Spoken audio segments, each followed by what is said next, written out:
Si Lord ang makita, hindi ako.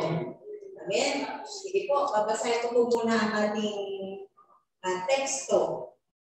Ang ating pong key verse para po sa umaga pong ito. Ito po ay manggagaling sa Joshua 1 verses 6 to 9. Natutuwa po ako sa Panginoon kasi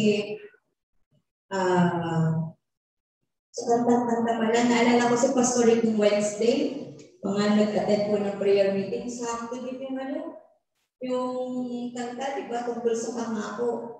At yung bukod dun sa mga nakaka-touch na praise and worship songs natin, yung special number po ni Sister Michelle, talagang sakto, no? Yun na yun. So ako kahapon pa, pinapakinggan ko yung worship team, sabi ko, no, wala din yung wala din yung gusto mong kanta sana. Pero yun, habang inaayos natin yung mensahe ng Panginoon, nagtanggulong kanina ng umaga, nire-review ko, wala dun, hindi ko napasok dito yung message na gusto kong ma-share sana sa inyo na mga kailangan ng kanta na yun. Kaya pala hindi nga pinakanta, kasi hindi siya masasama ngayon, i-reserve ni Lord para sa susunod. At natutuwa ako dahil lahat ng kanta kanina mula joyful hanggang doon sa solemn natin, pasok. No? Kaya no choice ako, kundi mayak talaga, joyful pa lang, simula lang. So umigaw, iyak na ako. Opo, kasi nandun na po yung pag-confirm ni Lord sa kanyang mga salita. Yan po, Joshua 1 verses 6 to 9. Sabi po ito, be strong and courageous because you will lead these people to inherit the land I swore to their ancestors to give them. 7. Be strong and very courageous. Be careful to obey all the law my servant Moses gave you. Do not turn from it to the right or to the left, that you may be successful wherever you go. Verse 8. Keep this book of the law always on your lips. Meditate on it day and night, so that you may be careful to do everything written in it. Then you will be prosperous and successful. Verse 9, have I not commanded you? Be strong and courageous. Do not be afraid. Do not be discouraged. For the Lord your God will be with you wherever you go. Manalangin po muna tayo. Hallelujah. Purihin ka aming Panginoon. Pinapasalamatan ka po ng aming mga kaluluwa. Sinasamba ka ng aming mga spirito. We thank you, Lord, for this wonderful, glorious morning, O God. Salamat sa mga awit at panahon, pinapala mo na kami. Simula pa lang, Lord, sa scripture reading pa lang, nandun na po yung mga salita mo na confirming sa mga mahalaga ngayon. Hanggang sa opening prayer, Lord, nangungusak ka na po sa amin. Kaya, Lord, ramdam mo namin na ikaw po ay kasama. And we welcome you. We welcome you, Father. We welcome you, Jesus. We welcome you, Holy Spirit. Hallelujah. Hallelujah. Thank you, Lord. Continue to inhabit in our praises. Manahan ka sa aming pagpupuri. Manahan ka sa pag-aaral ng aming iyong mga salita. Manahan ka sa pagpapahayag ng iyong dakilang mensahe. Manahan ka sa aming mga puso, sa aming mga kaingang Lord. Kaya mo, Lord, na piliin namin ang tama sa umaga mo. Piliin namin, Lord, na ituon ang aming puso, buong buo sa iyo. Tulungan mo, Lord, kami at turuan ng aming mga isip, aming mga puso, na isang gabi anumang po yung aming mga iniisip, mga agam-agam sa buhay. Tulungan mo, Lord, kami na mag-focus sa iyo. Idisiplina ang aming mga sarili, Panginoon, na kapag ito'y oras ng pagpapahayag ng iyong mga salita, dumuon din po ang aming mga pakinig, dumuon din po ang aming mga puso. Salamat po, O Diyos, samahan po kami. Patuloy, Lord, nalakipan mo ng iyong pag-ibig, ng iyong kapangyarihan, ng iyong kagalakan, ng iyong pagpapala, ng iyong biyaya, Panginoon, ng iyong pag-ibig, maging nakapatawalan, nakalakas, nakakailangan ang iyong mga mensahe, Panginoon. Salamat, salamat, salamat po. Ang ininyo po ang lahat ng papuri, ang lahat ng karangan at pagsamba, sapagkat ikaw lamang po, ikaw lamang, Lord, ang karapat dapat sa mga ito. Salamat po po ang ating dalangin sa pangalan ni Jesus. Amen. Amen. Ito, palakpak po para sa Panginoon. Sino po naman, sino po nanonood, sinusubaybay po sa program po ni Pastor Richard Gadol. Yung naging speaker po natin. Ano pong title ng kanyang program? Hope and Strength for the Journey. Tama po. Doon po natin hinalaw, doon po natin inangkok, halos itulad yung ating pong title po para sa mga ito. And it is Courage and Strength for the Journey. Ilan po, tuloy-tuloy po rin. Nandiyan yan sa bandang gitna. Yan, Courage and Strength for the Journey. Nabasa na natin kanina, Joshua 1, verses 6 to 9. Kung mapapansin po natin doon po sa talatang from 6 to 9, tatlong verses po dyan na nabanggit yung be strong and courageous. Ito o dalawa. Be strong and courageous, dalawa. Tapos yung isa po ay mayroong very courageous. Pag-alala po natin, alam kong halos siguro lalo po matatagal sa Panginoon, alam ko na yan. Narinig ko na yan. Pwedeng habang nagsasalita ko, buunin puso ninyo na.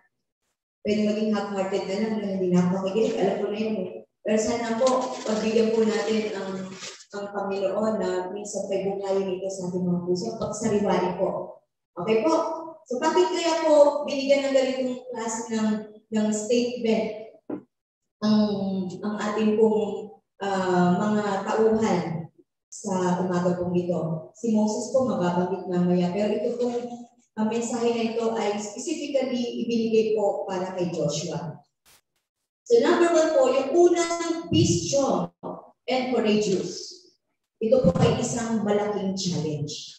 Sabi nyo nga po, challenge. It's a big challenge. Tatlo po yung challenges na nakapaloob dyan sa salita, be strong and courageous. Number 1 po, ayan po, subpoint po tayo, no?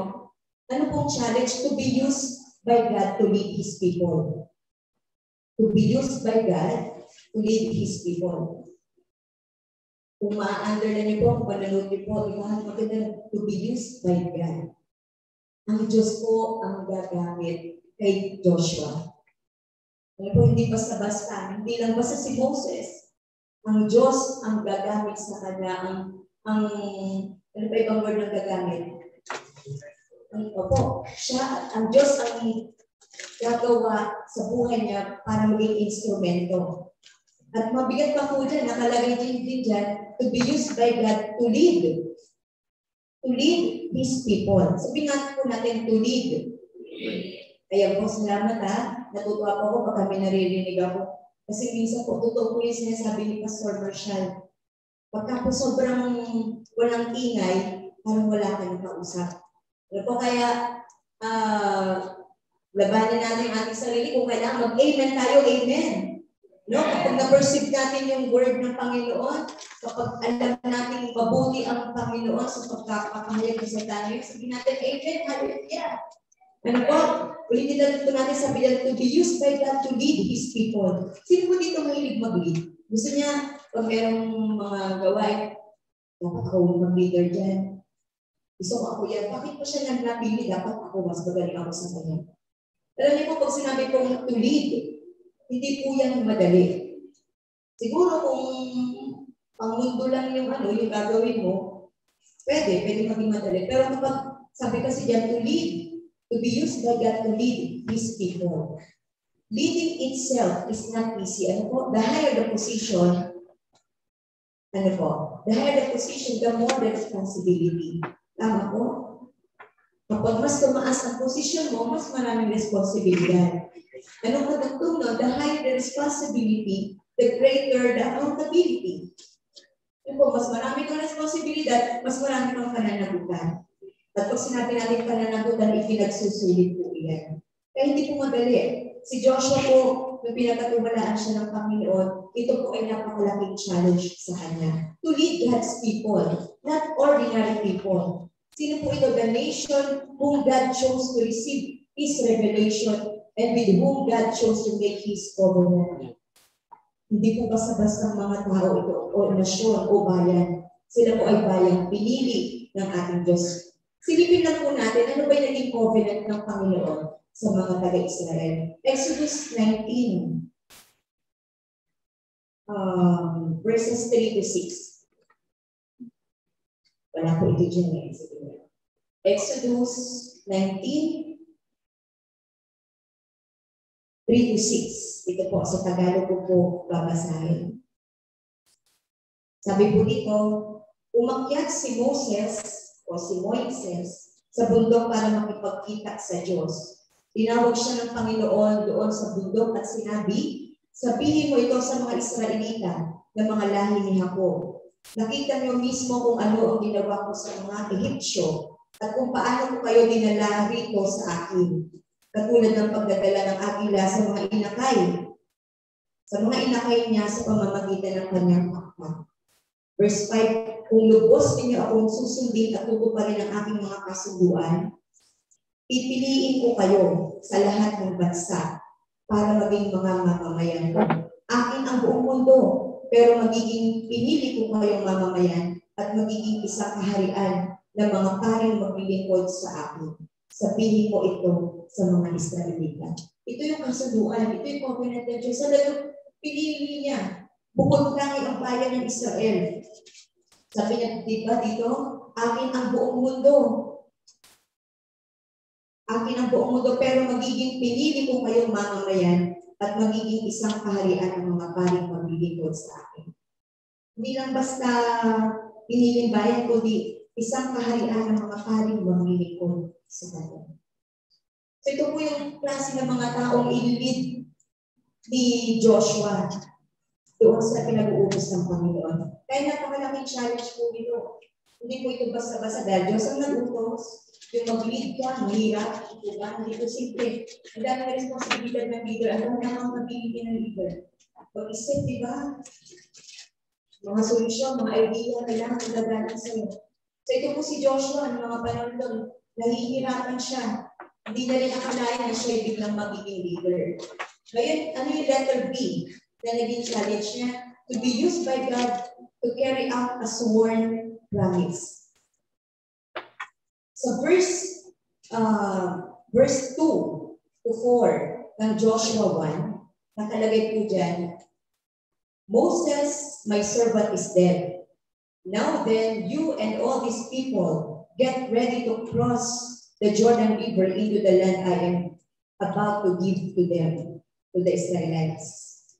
Verse 3, I will give you every place where you set your foot, as I promised Moses. Your territory will extend from the desert to Lebanon, and from the great river, the Euphrates, all the Hittite country, to the Mediterranean Sea in the west. Ito na po. Isa-isahin po natin ano ba yung challenge po dito sa verse na to.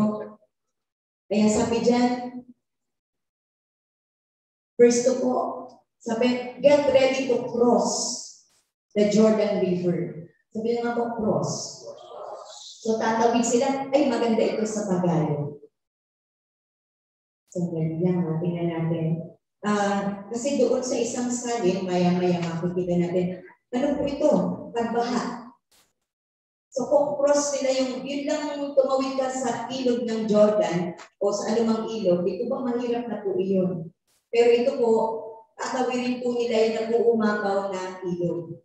So ito po, isa po yun sa challenge na kakaharapin ni Joshua. Pangalawa, sabi dyan, I will give you every, okay, baka makalimutan ko po. Ito po mga command na to, or itong mga challenges na to, pag makikita po natin mamaya-maya, nakakatuwa po ang Panginoon. Kung nag-challenge siya, may reward. Ano po? Sa ito, katulad po ito, I will give you every place where you set your foot, as I promised Moses. Kasama po nito, di ba kasi sabi natin na ano man, nakakanan yung mga paa, at hawakan yung mga kamay. Yung hawakan yung mga kamay, Nasa Deuteronomy po yun, chapter 13, verse 9. So magkahiwalay po pala ito, no? Kasi pag nag-pray tayo, ano mang tungtungan ng iyong paa, ano mang hawakan ng iyong mga kamay. So magkahiwalay po sila. Yung pong sa paa na dito, I will give you every place where you set your foot, Joshua 1:3. Yun naman pong hawakan ng iyong mga kamay, Deuteronomy 30, verse 9. Ano pang nakalagay dito? Your territory will extend. Extension. Madali po ba mag-extend? Hindi, no? Challenge doon. Naalala niyo to? Yung original na tsura ng ating church. Hanggang dito lang po yan. Wala po yung pinag-uupuan ni na ating presi dito. Wala po yan. Pagpraso pa lang po yan. Pero grabe na kung binata natin dyan. No? Katakot-takot na po. Sorry, medyo nakasagutan niya kayo may-ari. Hindi nakasagutan. Siya lang pala ang, kumbaga, ano yun, napagsalitaan. Kasi nga, noong una, parang medyo lumampas. Hanggang sa nagpa-surveyor.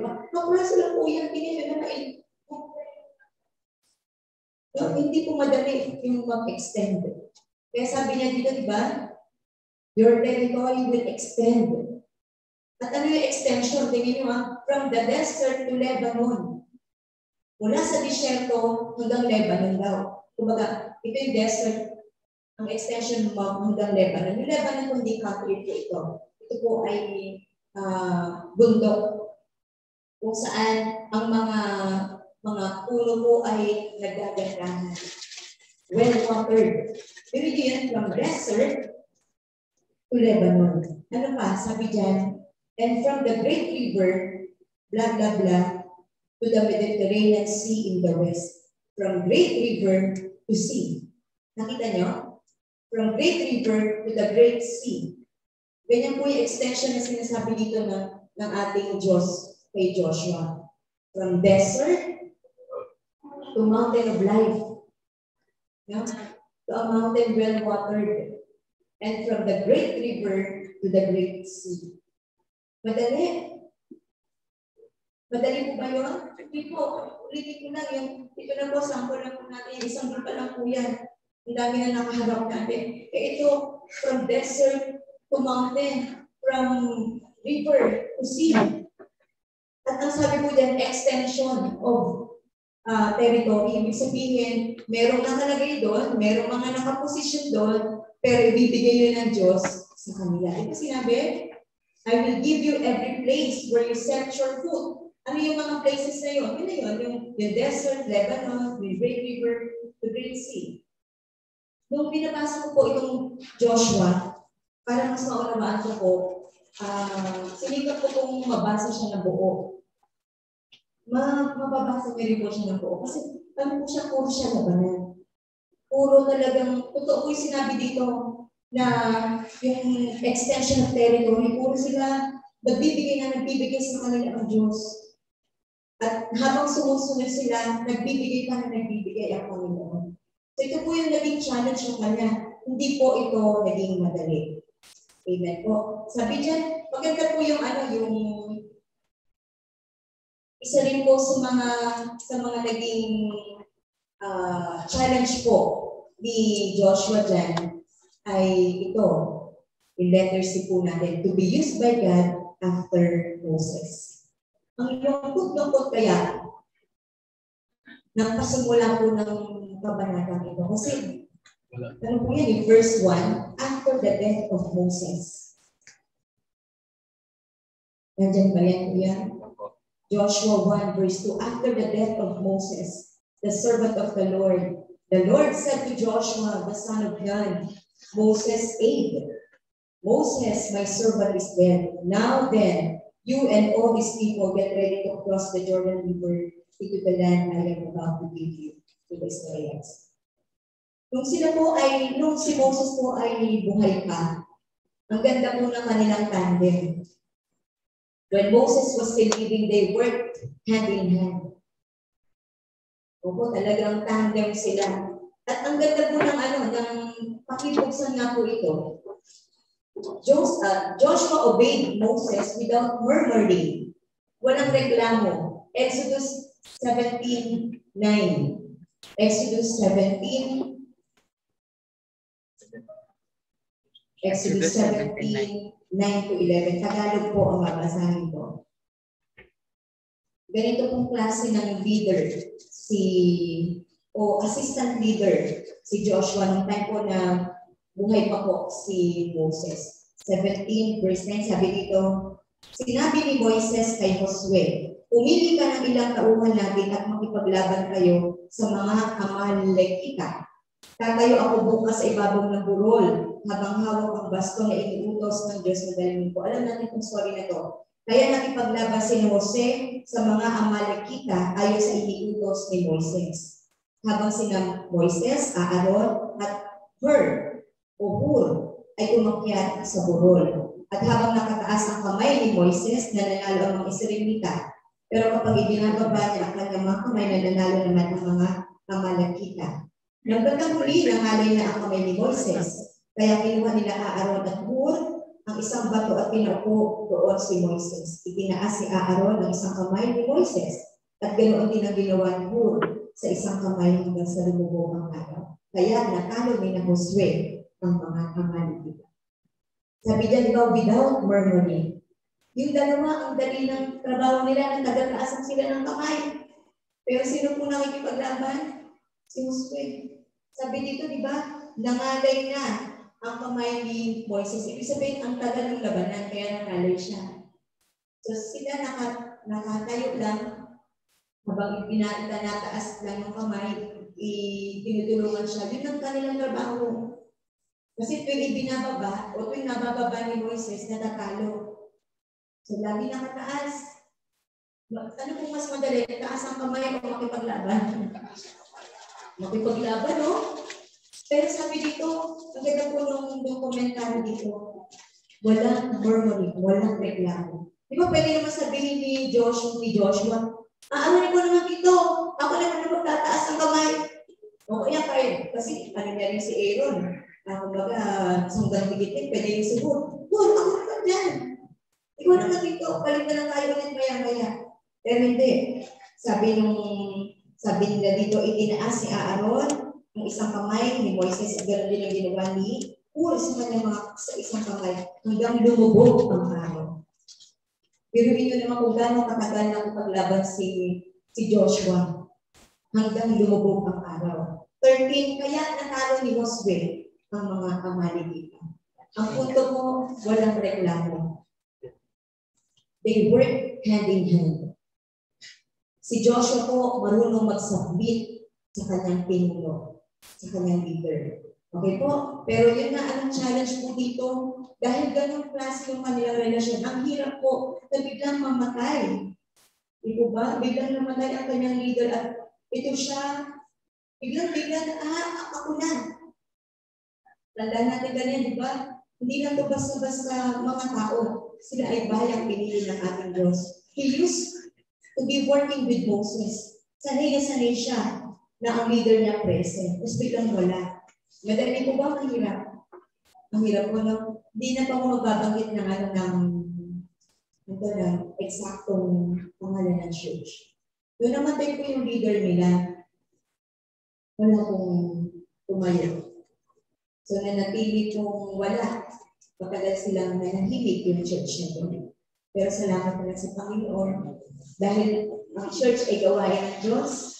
Amen. Ito yung mula sa Diyos. Talagang kahit kamatayan, hindi pwedeng mahinto ito. So, tumaan man ng ilang taon, meron ulit umusbong. Pero ang punto ko po dito, nung namatay, bigla yung kanilang leader, hindi nila alam kung paano tayo. Kaya ang ganda po na ginawa ng Panginoon dito ng ating Diyos, inasal agad si Joshua. Bakit po? Kilala niya si Joshua. Alam ng Diyos kung anong puso meron si Joshua, kung paano siyang mag-submit sa kanyang leader, kung paano siyang magpasakop, kung paano siya makipag-cooperate sa kanyang leader na si Moises. Kaya po, siyempre, kapag pamamatay na, grabe yun, deep longing yun. Diba? So, sample na lang, kaya ating ilang taon tignan ka naka-recover. For 4 years. Or more pa. Ganun. ganun siya nasaktan. Ganun din po, bago natiginan ko sa iyong mag-asawa. Pero ikaw yung mga ng leader, na kung saan siya yung sinusundan mo, siya yung sinusunod mo. Depression, ganun po. Ibang klase ng lungkot po ito. So yan, point number 2 na po tayo. Aside from being a challenge or a challenging statement, yung be courageous and be strong and courageous. Ito na yung sinasabi natin kanina, na meron na siyang very. Hindi lang po be strong and courageous, hindi. Very courageous. Ito po ay tumutukoy na ang statement na ito, it is a commanding statement. It is a command. Utos ito, kanina challenge niya yung utos. At meron po tayo ditong dalawang utos. Unahin ko lang po muna itong isa. Nakalagay dyan, chapter 1 na rin po tayo, verse 7 to 8. So verse 7 po, be strong and very courageous. Be careful to obey all the law my servant Moses gave you. And do not turn from it to the right or to the left, that you may be successful wherever you go. Law of Moses. Law my servant Moses gave you. Ang buti talaga ng Diyos, patay na po dito si Moses. Pwede namang sabihin niya dito, be careful to obey the law. All the law I gave you. Pero hindi niya nilalampasan yung mabuting gawa ni Moses na ito'y nabubuhay. Kaya sabi niya, be careful to obey all the law my servant Moses gave you. Sabi niya po, all the law. Do not turn from it to the right or to the left, that you may be successful wherever you go. Ilan pong utos ang alam natin na nasa Bible? Yung Moses law. O? Sige po, answer po tayo. 10. Yan po talaga alam natin. Pero, meron pong, ang tawag sa kanya ay mitzvot. M-I-T-Z. V-O-T-H. Mitzvot. Ito po ay matatagpuan sa Torah or Law of Moses. Yung Law of Moses, nandun siya sa Torah. O Torah ang tawag doon. Ang utos po pala na nandoon, yung sinasabi dito na grabe to, be careful to obey all the law. Yung all po na yun, alam niyo ba, hindi na po pala 10 yun. Alam niyo po kung ilan? Hula. 130. Well, 1,000? 100? Merong malayo, merong sobrang malapit. Merong malapit. 613. 613. Opo. Yun po yung law of Moses. Yun po marami pala utos. Pero grasya ng Panginoon, ano po, ginawa nila itong 10. At sa panahon natin, ginawa nila na 2. Sabi diyan, be careful to obey all the law. 613 na ginawang 10. Doon na lang po tayo 10. Sabi dito, so that you may be successful wherever you go. Kaya balik tayo dun sa PowerPoint natin. Para po siyang math. Ano po? May formula po siya. Be careful to obey all the law. Plus, do not turn from it to the right or to the left. Focus po ano. So, carefulness plus focus equals success. Yan po yung resulta. That you may be successful wherever you go. Kailangan daw maingat natin sundin ang mga utos ng Diyos sa pamamagitan po ni Moses. Tapos tayo kakaliwa, huwag tayo kakanan. Ibig sabihin talagang diretso, walang magbabawas, walang magkukulang.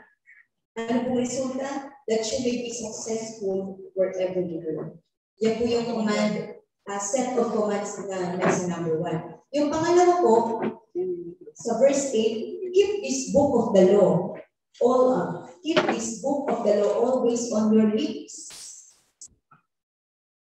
Yung susunod po. Ayan. Meditate on it day and night so that you may be careful to do everything written in it. Ako, yan naman po, ganun lang din po siya, keeping the book of the law plus meditation, hindi pa equals. Ito po kasi, so that you may be careful to do everything written in it, means, ibig sabihin paraan, para mapuntahan po natin yung resulta. Sabi kasi din kung wala na sana itong then, ito na yung result. Kaya may then siya then, you will be prosperous and successful. Ulitin po natin ha. Ito pong, so that you may be careful. Di ba kayo careful din? Kanina careful plus focus. Ito yung keeping this book of the law always on your lips and meditate it day and night sa puso. Laging sabihin, sa puso. Bakit po? Para maging maingat tayo sa pagsunod sa lahat. To do everything written in it. Hindi po, nung kanina, all the laws of Moses, ito, everything written in it. Hanggang si Lord, siguro sa parte natin bilang mga tao, parang hirap naman, Lord. Mahirap naman, all na, everything pa. Pero sabi nga dito, ayan yung paraan, means, ayan yung paraan para masunod natin ito. Masunod natin yung mga makasulat sa kanyang mga salita. Pero ito yung sinasabi ko kanina na mayroong reward. Kanina, ano yung reward kanina? Yung plus carefulness plus focus equals success. Ngayon ito, mas patindi. Keeping the book of the law plus meditation, napulot natin ito kay napunto kang mabuti ni Pastor Richard Gador, yung day and night. Totoo naman po yun. Minsan kapag tayo nababasa ng Bible, namimili tayo umaga ba o gabi. Kaya yung free time ko, umaga tayo o gabi. Hindi eh. Nandito dito, meditate on it day and night. Wala tayong choice kung day or night. Hindi dyan sinabi, meditate on it day or night. Sabi dyan, day and night. Kumbaga, sisimulan mo yung umaga sa salita ng Panginoon, tatapusin mo yung araw na iyon sa salita ng ating Diyos. Ano pong resulta nito? That you will be prosperous and successful. Kanina, carefulness plus focus equals successful. Sino gusto maging successful? Amen. Ito, keeping the book of the law always in our lips and meditate on it day and night. Ano pong result? Dalawa na. Successful and prosperous. Sino gusto maging prosperous? Ito ng Panginoon po eh. Ito lang, kumaga ang mundo lang talaga natin, ang pinamasama, ang yaman. Remember po, kung ang tatay mo mayaman, pwede bang yung anak mahirap? Pwede. Dapat lang na ang tatay natin sa langit siya may-ari ng lahat. Dapat din tayo, hindi lang may kaya, dapat mayaman din tayo. Tama po ba? Opo, marami kong namamali o minamali yung prosperity teaching. Pero, isa po sa natin mabuti. Kalooban ba talaga ng Diyos na maghirap tayo? Hindi ko ba? Kalooban ba talaga ng Diyos na hanggang dito lang tayo? Hindi eh. Ang Diyos sa atin, ulitin ko lang, may-ari ng langit at ng lupa. Diba, He is able to do everything. Bakit tayo magiging mahirap? Kasi natin talaga natin kung bakit po tayo mahirap. Kaya maganda po ito, yung partnership po ng prosperity and success. Ganun po yung gusto ng ating Panginoon, hindi lang, kasi iba diba, sabi na, tagumpay na ako yung mga tatay at nanay, tagumpay na ako na pagtapos ko ng mga anak ko. Pero ang hirap ng buhay nila. Totoo naman tagumpay, kasi hindi naman talaga biro ang makapagpatapos ng anak. Pero dito sabi dyan, if you keep the book of the law on your lips, and meditate on it day and night. Dalawa po, tandem, yung ating pong magiging premyo mula sa Panginoon. Prosperity and success. Mabuti ba ang Diyos? Ayaw lang niya na tagumpay ka. Gusto niya rin pagpalain ka. At yung pagpapala na ito, sige po palamahan natin ang Panginoon. At yung pagpapala na ito, hindi natin siya ikaho na okay lang ako. Gusto malusog ako, okay na. Hindi rin ang ating Diyos. Okay na ako. Okay na ako, di ba na ako ako. Sabi niya, di ba? Ang edukasyon na pwede may pamahala ng magulang. Okay na ako dito. Hindi. Total, siguro magpala. Total. Amen. Ginawa na tayong may katawan. Magpapalain na tayo ng physical material. Meron tayong puso. Magpapalain na tayo emotionally, spiritually. Meron tayong isip. Magpapalain na tayo mentally. Total blessing. Sabi nga po, total blessing. Kung hindi pa natin ito naranasan sa ngayon, Kapatid, good news. We are still in the process. Ang mahalaga, tuloy-tuloy tayo. Gawin natin po yan. Carefulness kanina and focus. Time keeping the book of the law and meditate on it day and night. Ang ganda po ng meditate on it day and night. Ito po ayan po. Okay, parang wala po dito yung sa dito. Sige, mamaya na lang. Ayan, so number 3 na po tayo. Yung be strong and courageous kanina. It's a challenge. This time, be strong and very courageous. It is a command. Ngayon, ito naman po, last letter C natin. It speaks about confirmation. Sabi po, confirmation. Confirmation. Tingnan po natin yung verse 9. Kaya sabi dyan, do not be afraid. Do not be discouraged. For the Lord your God will be with you. Ako na po yung dat-dat na hindi ko na po nasulat. Yung be strong and courageous po. Sabi dyan, for the Lord your God will be with you wherever you go. It is just a confirmation. Ang confirmation, ibig sabihin may naunang sinabi. Sa verse 5 po, sabi dyan, no one will be able to stand against you all the days of your life. Sarap, no? Walang makakatalo sa'yo. Tandaan niyo po yan, Tandaan niyo yan. No one will be able to stand against you all the days of your life. Pangako kay Joshua. Sumunod ka lang, walang makakatalo sa'yo. Hindi ko matatalo. Sabi niya, as I was with Moses, I will be with you. I will never leave you nor forsake you. Alam niyo sa Hebrews 13, verse 5. Meron din siyang version dito, and it speaks of the presence of the Lord. Hindi kita iiwan. I will be with you wherever you go. Sabi dito sa kanina. Doon naman po, sabi niya, I will be with you. Nauna to. Matagal po itong sinabi. Mahaba po yung kabitan nila. Pero nung sinabi ko yung last na be strong and courageous, ito po ay sabi niya, I will be with you. Sino yung I na yun? The Lord your God will be with you. Sabi din dyan kanina, all the days of your life, no one will be able to stand. Sabi naman dito, diba, I will be with you wherever you go. Wherever you go, pinagdugto natin sila dalawa. Wherever you go, no one will be able to stand against you. Diba, ganun siya, pinapalakas ng Panginoon ng Lord ni Joshua. Dahil nga siya ay depressed, di ba? Sobrang lungkot, natatakot.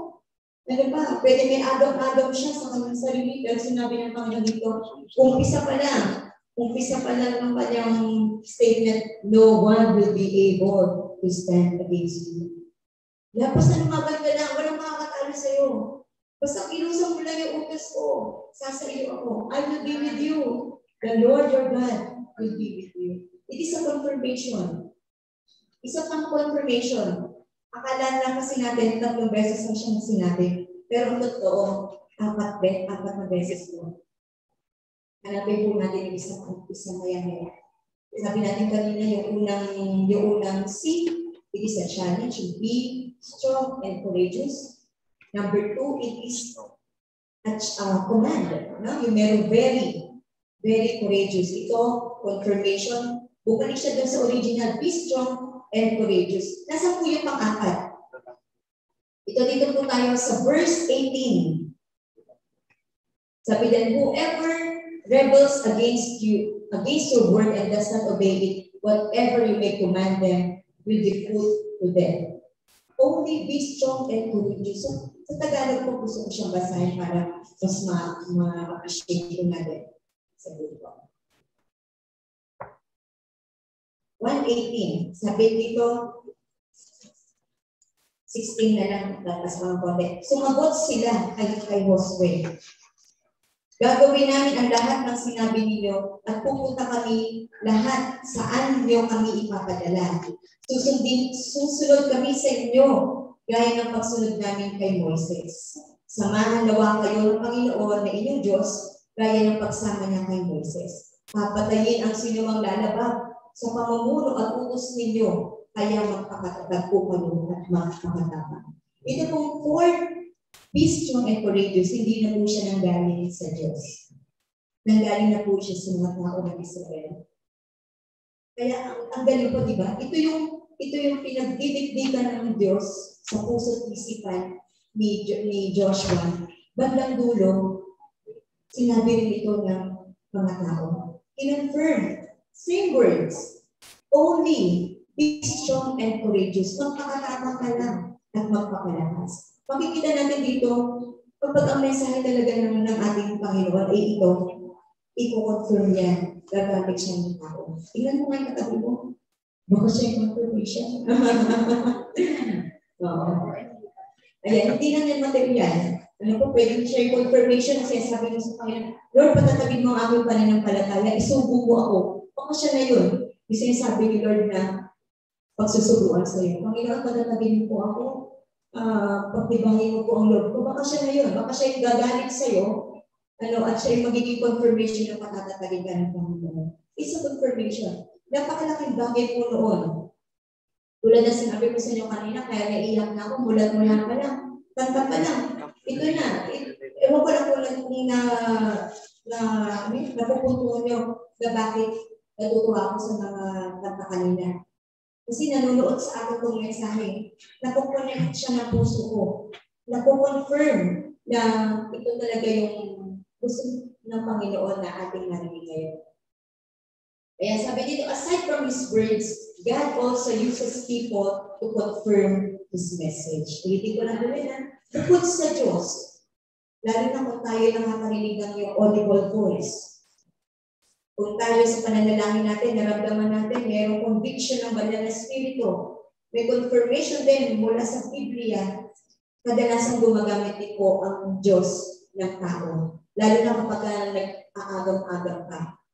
Kadalasan yung mismong maririnig mo na sinasabi ng tao. Katulad dito, pagkatapos ng maraming sinabi, paliwanag ng ating Panginoon, ng ating Diyos, kay Josue, malamang may agam-agam pa siya. Kaya sabi ng Panginoon, sa mga Israelita, ito ang sabihin niya kay Moses. Only be strong and courageous. Ngayon, balikan po natin, what happened to Joshua, to God's covenant? Nagkatotoo ba? No? Did it come to pass? Joshua 1, verse 10 to 11. Joshua 1, verse 10 to 11. Ayan, sabi ko dito, so Joshua ordered the officers of the people, go through the camp and tell the people, get your provisions ready. These 3 days from now, you will cross the Jordan. You will cross the Jordan here to go in and take possessions of the land the Lord your God is giving you for your own. Yan po yung yung utos ni Joshua sa kanyang sa mga tao sa bayan ng Diyos. Sa totoo na po, ito pong mensahe na to, dito po nagsimula dyan sa naka-highlight na yan, yung naka-bold letters. Ano po yun? Pakibasa nga po yung naka-itim. Yan, provisions. Diyan po nagsimula itong mensahe na to. Kung narinig ko siya, parang, ewan ko na kung baka naman narinig yun, na-realize yun na rin. Pero ako, nung time na yun,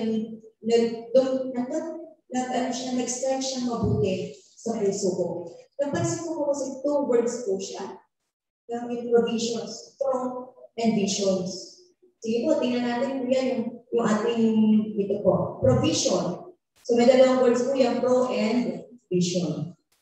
Pag sinabi natin pro, means for, aligned, goes along with, in favor of, conform to, on yes. Ibig sabihin, pag sinabi pro, go, go, go. Hindi ka saliwa, hindi ka nakakontra. Ngayon, ano naman ang vision? It may be perspective, idea, foresight, even prophecy. Ano po? Plan and will. So ngayon, para po pala matupad, katulad po ng mga Israelita. Sandali lang po Ayan. Tingnan po muna natin yung reaksyon ng mga Israelita kung paano sila naging pro-vision. Sige po yung susunod dyan. Sabi dito, then they answered Joshua, whatever you have commanded us, we will do. And wherever you send us, we will go. Just as we fully obeyed Moses, so we will obey you. Yung susunod po na slide. Tingnan lang po natin itong mga naka-highlight na words na ito. Ayan po. Ito yung pagiging provision ng mga Israelita. Sabi nila, whatever you have commanded us, we will do. So yung mga whatever. Ganito po yung mga provision. Kahit ano. Kahit ano. Sabi din dito, wherever you send us, we will go. So wherever.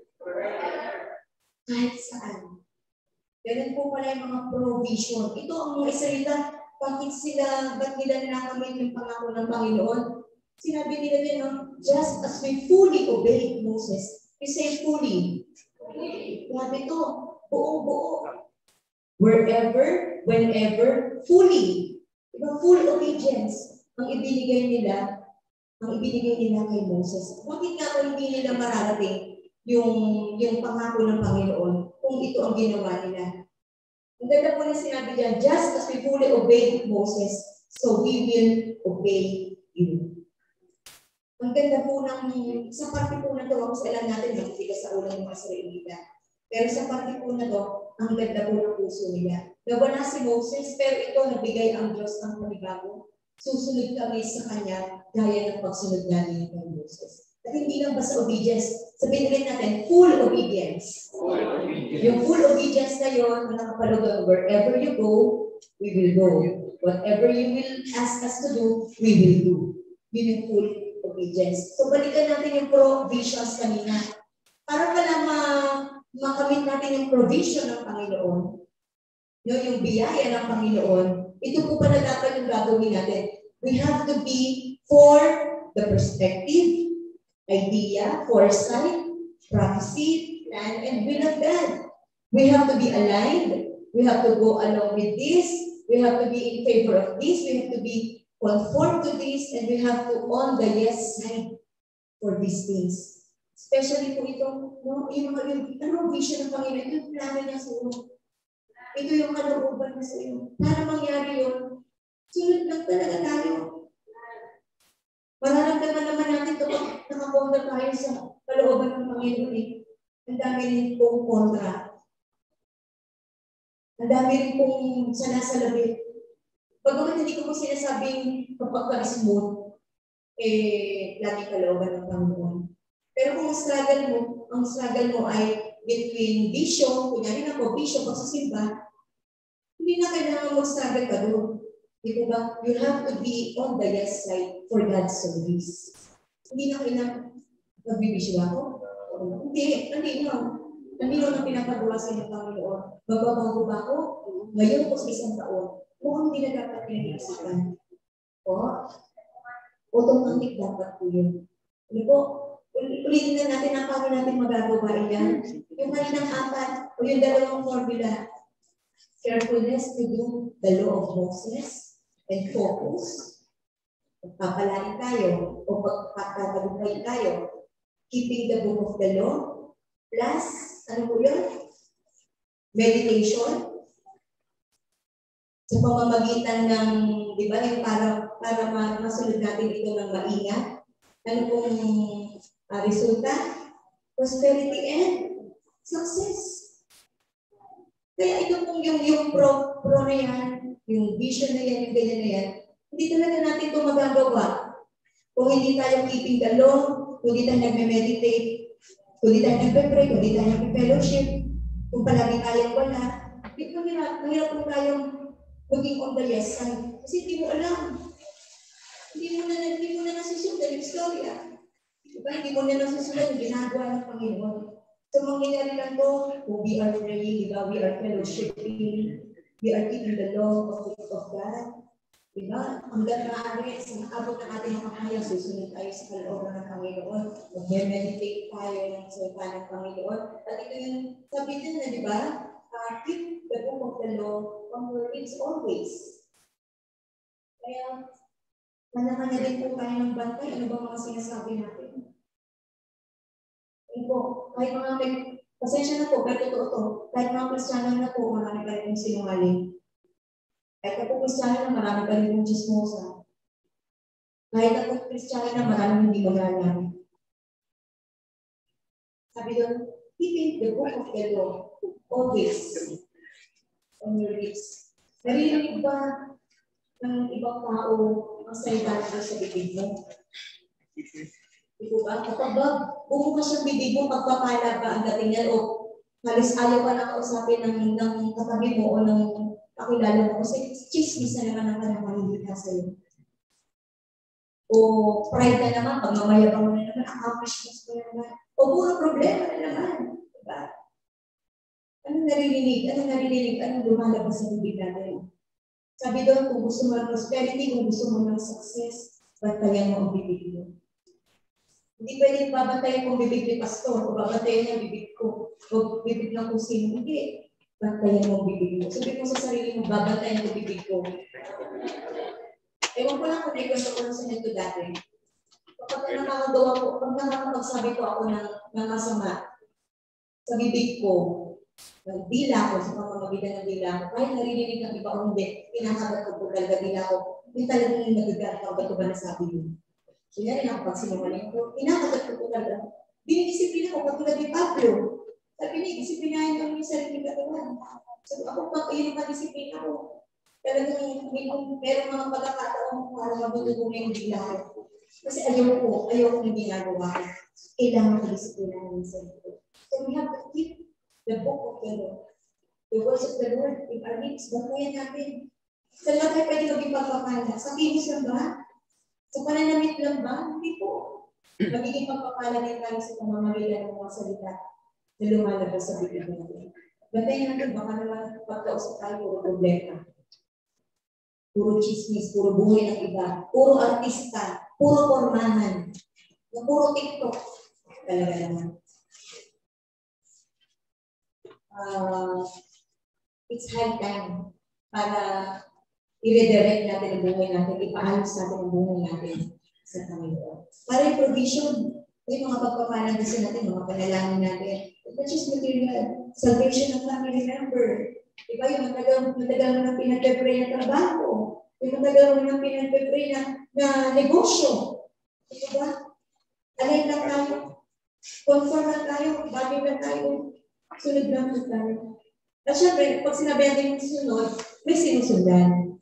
Diba si Elijah o si Joshua, ang sinusundan niya ay si Moses. Kaya nang puno po nila, ito, sagot ko na natuloy yung tanong ko. Kaya nagkatotoo ba yung kanilang, yung pangako sa kanila ng Panginoon? Basahin po natin, Joshua 3,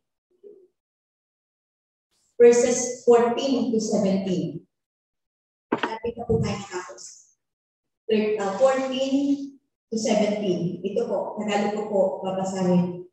Anihan doon, ito yung sinasabi ko kanina, at umaapaw ang tubig sa pampang ng ilog ng Jordan. Umalis ang mga tao sa mga kampo nila para tumawid ng ilog. Nauuna sa kanila ang mga paring buhat ang pangulo ng kasunduan. Yung, ano sa English nito? Ark of the Covenant. Yan. Paglusong ng mga pari sa ilog, huminto agad sa pagdaloy ang tubig. Naipon ang tubig sa malayo sa lugar na tinatawag na Adam, isang bayan malapit sa Saretan. Walang tubig na dumali papunta sa dagat na patay, kaya nakatawid ang mga tao sa lugar na malapit sa Jericho. Nakatayo sa gitna ng natuyong ilog ang mga pari, nabuhat ang kahon ng kasunduan. Habang tumatawid ang mga Israelita, hindi sila umalis doon hanggang hindi nakakatawid na lahat. Akala natin, ewan ko lang, pero kung first time ko lang siya nabasa, meditate ng maayos. Kasi yung Red Sea, di ba? Yun yung kadalasang alam natin na hinatilan ng Panginoon. Pero hindi pala talagang lahat kaya magiging. This time, yung Jordan River naman, pinawi niya yung tubig ng Jordan River. Sabi doon, no? It piled up in a heap, in a great distance away. So, nahatik siya, no? Para makadaan yung mga Israelita. Ano po nangyari? Tuloy po natin. Chapter 4. Sabi ko dito, nang makatawid na ang lahat ng mamamayan, so nakatawid sila, natupad yung crossing the Jordan River, nang makatawid sila, ang lahat ng mamamayan ng Israel sa ilog ng Jordan, sinabi ng Panginoon kay Josue, pumili ka ng 12 lalaki sa bawat lahi, at utusan ang bawat isa sa kanila na kumuha ng isang bato. sa gitna ng ilog, doon sa kinakatayuan ng mga pari. Pagkatapos, dadalhin nila ito sa lugar na tutuluyan nyo ngayong gabi. 4. Kaya tinawag ni Josue ang 12 lalaki na pinili niya mula sa bawat lahi ng Israel at sinabi, pumunta kayo sa gitna ng ilog sa harap ng kahon ng kasunduan ng Panginoon na inyong Diyos. Ang bawat isa sa inyo'y kumuha ng isang malaking bato para sa bawat lahi ng Israel at pasanin ito. Gawin ninyo agad itong monumento bilang alaala sa ginawa ng Panginoon. Sa darating na panahon, kapag nagtanong ang mga anak ninyo kung ano ang ibig sabihin ng mga batong ito, sabihin niyo sa kanila na huminto sa pagdaloy ang ilog ng Jordan nang itawid dito ang kahon ng kasunduan ng Panginoon. Ang mga batong ito ay isang paalaala para sa mamamayan ng Israel magpakailanman. Natupad po ba? Natupad po. At kung binabasa ko po ito, medyo naaling puso ko na na-remind ako sa vision na binigay niya sa ating Pastor Rick.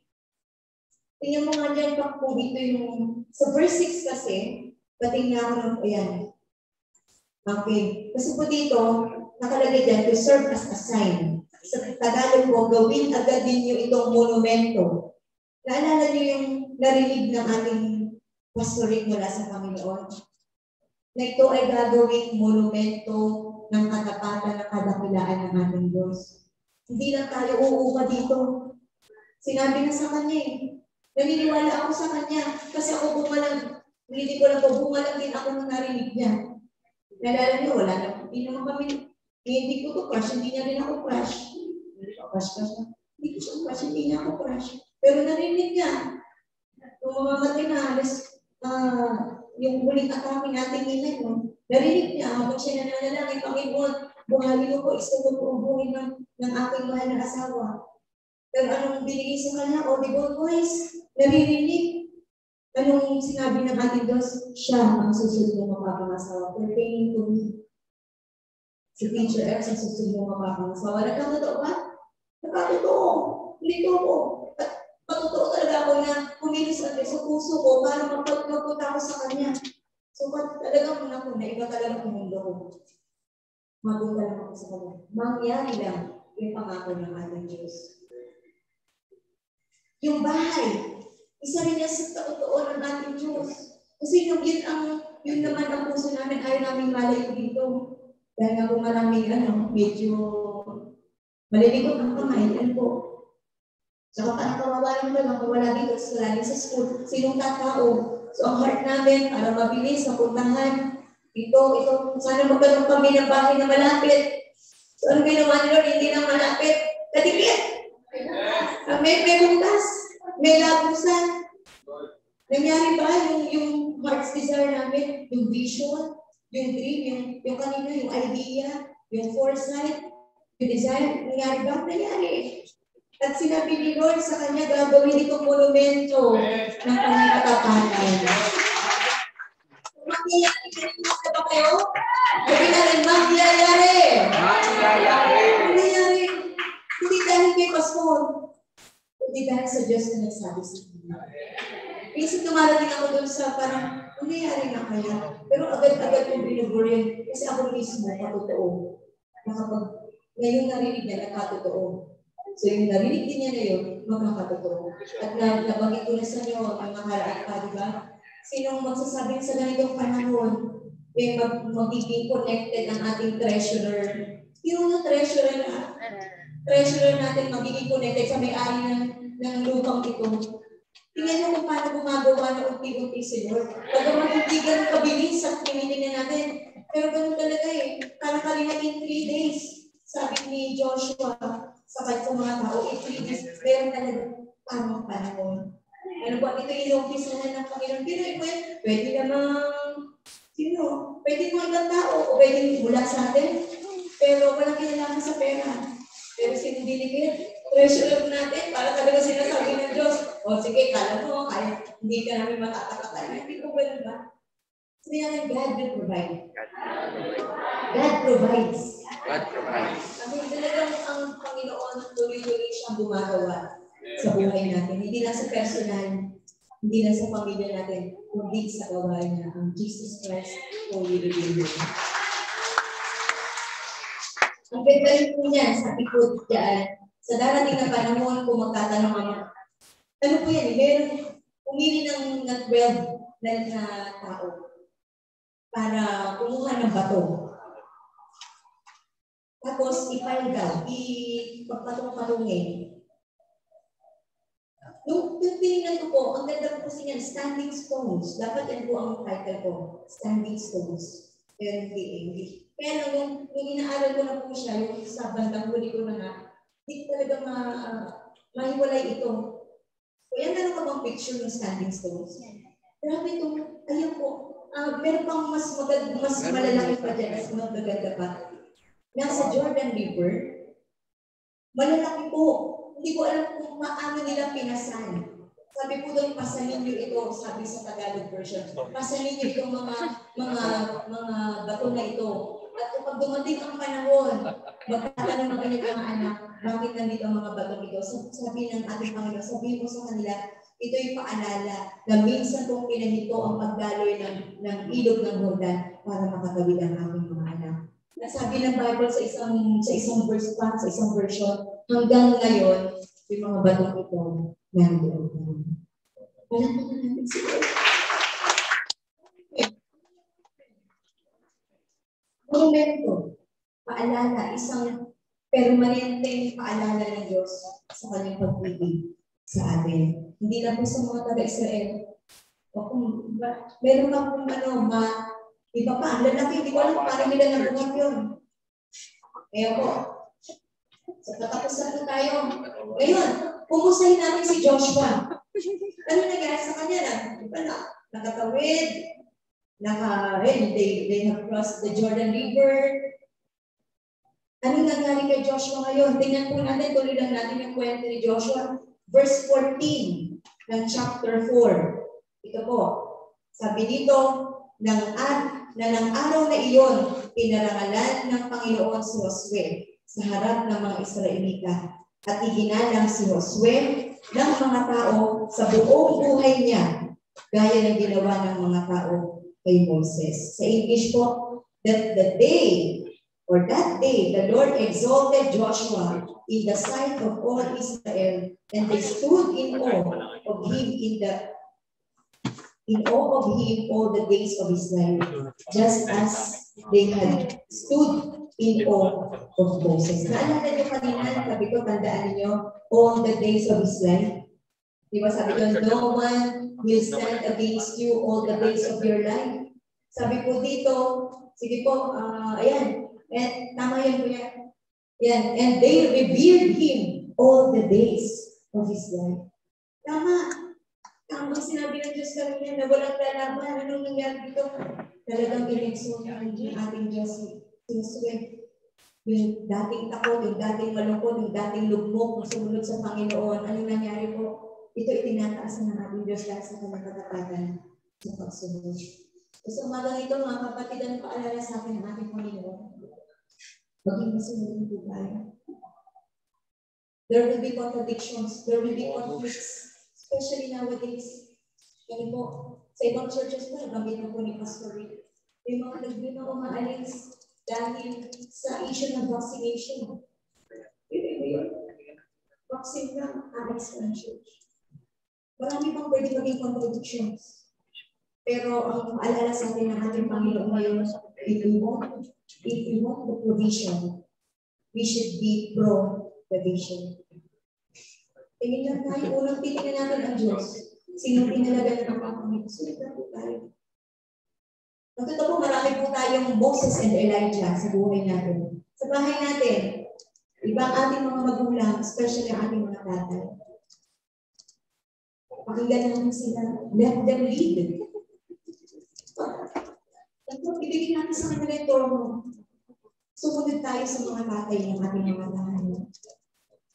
Sa ating workplace, yung mga boss natin, they are our Elijah and Moses. Sunodin tayo sa kanila sa bayan natin, sa mayor, sa bansa natin, di ba? Ang ating presidente, sa church natin.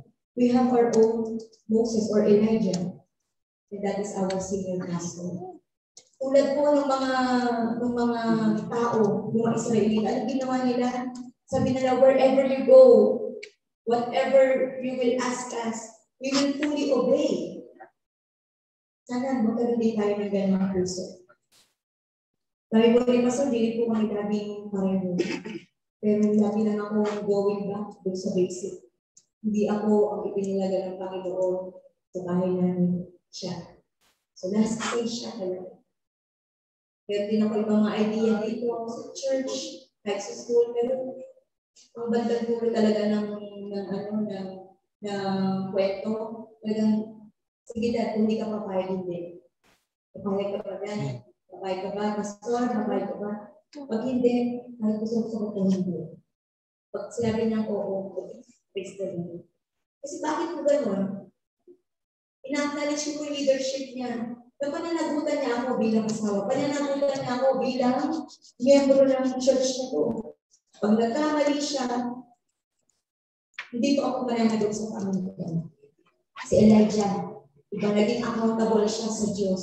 Sumunod lang siya sa panawagan ng Panginoon at ang bandang huli, itong dubab na Joshua, itong nanlulungong Joshua, itong punong-puno ng agam-agam na Joshua, yan pong ending niya, promotion. Napakabuti ng ating Panginoon. Kaya talagang, yan, let's pray for every Moses and Joshua in our life. Mga ministry heads natin, pag-pray din po natin sila. Let's be cooperative. Huwag tayong matapang o babagsik.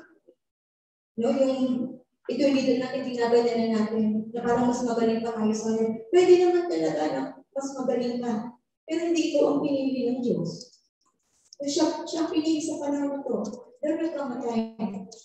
Ikaw naman. Parang si Joshua, in-enjoy niya yung pagiging assistant niya. Yun nga lang, ang naging kabayaran, pagkamatay ni Moses. Pero hindi mo kailangan lagi mamatay muna yung leader para lang ikaw na. Ano po, hindi naman. Pwede through promotion. Diba? Pwede naman ikaw siya mismo mag-recommend sa'yo. Pwede through election. Pwede ikaw naman ang sumunod. Ang punto lang dito, kung saan ka nilalagay ni Lord sa panahon na ito, pumusisyon ka lang.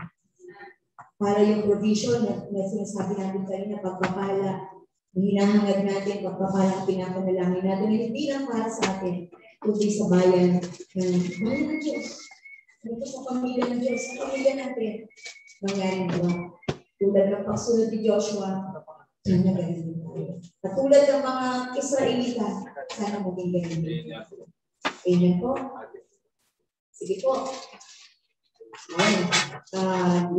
Nandito na po tayo sa ating conclusion. Obeying our leaders is obeying our God, who gives the instructions. Nakikita niyo kanina puro sinabi ng Diyos, tapos sinabi ni Joshua sa mga tao. Sinabi ng Diyos, sinabi ni Joshua sa mga tao. Sinabi ng Diyos, sinabi ni Joshua sa mga tao. Kung kaya, ang haba po ng mga binabasa natin.